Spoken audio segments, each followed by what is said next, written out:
up? I'm Jamin Bracken from Case in Theory. Gonna do a little talk about my drum setup here today at Panda Studios. So, some people ask what I'm playing. I'm playing a 5-piece DW kit. It's actually a 6-piece. I have an 8-inch tom I don't use. I use that for when I play more hip hop. But this is what's called a lacquer specialty. So DW kind of has level of quality of drums, and I guess this is one of the better ones.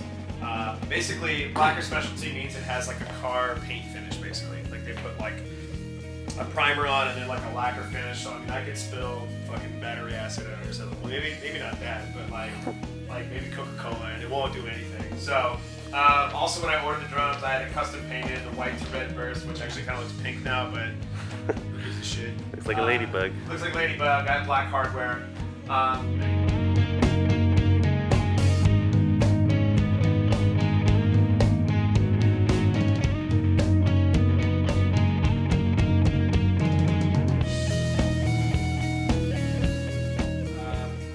Now normally I play an Orange County snare, but Sam actually let me use his 13-inch brass snare. I don't normally like brass snares because they have a really uncontrollable ring, but this one we kind of fucked with, and actually it's controlled pretty nice. Usually without this moon gel, it sounds a little hollow. Yeah, well you can hear that kind of uncontrollable ring. Right. We don't want that on the album. Now it's nice. We put a pillow in my kick, so it kind of made the kick stand a little bit better. Usually my kick's a little boomier, but now it's more of like a thud now, so it sounds good for the straight ahead. What about cymbals? I've always been a Zildjian guy. I used to be really big into what's called A customs. But the thing with A customs is those are studio cymbals. They're thinner and they tend to break easier. So I switched to what's called these Z customs. Really, really thick and heavy rock cymbals. Still got the A custom. I still have the A custom because this is the only.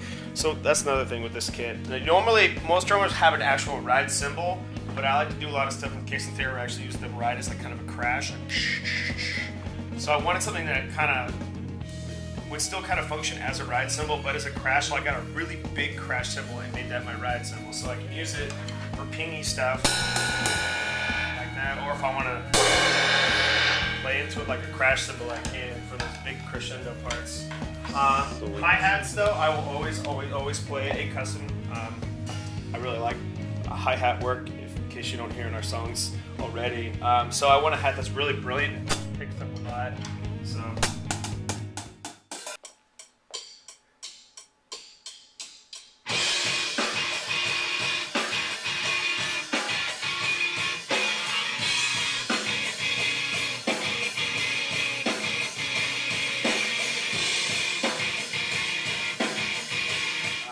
Still play my double kick pedal, my DW 9000, though I'm definitely not a double bass drummer anymore. I'll use it for like little stuff like that. But I definitely have no more metal chops. Every time I try to remove my left pedal, because I'm like, oh, I don't need double bass anymore, it always comes back within a day. So true story. Yeah. And heads special. Oh yeah, I always use these Evans. They're called EC2s. So they've got this. They're a little bit thicker than normal heads because they kind of deaden the sound a little bit.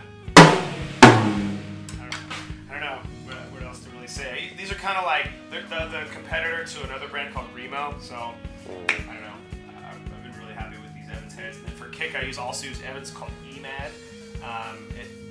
You don't even have to tune this thing. You really just get it on until the wrinkles are out, and it sounds amazing. So it's kind of nice because I don't really like to sit to a bass drum. I used to have an internal miking system on this drum. Bye.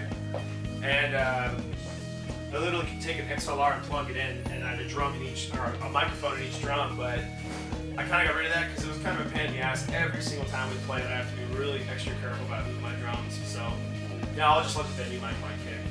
So, but that's pretty much my drum set. Sweet. Late. Coffee.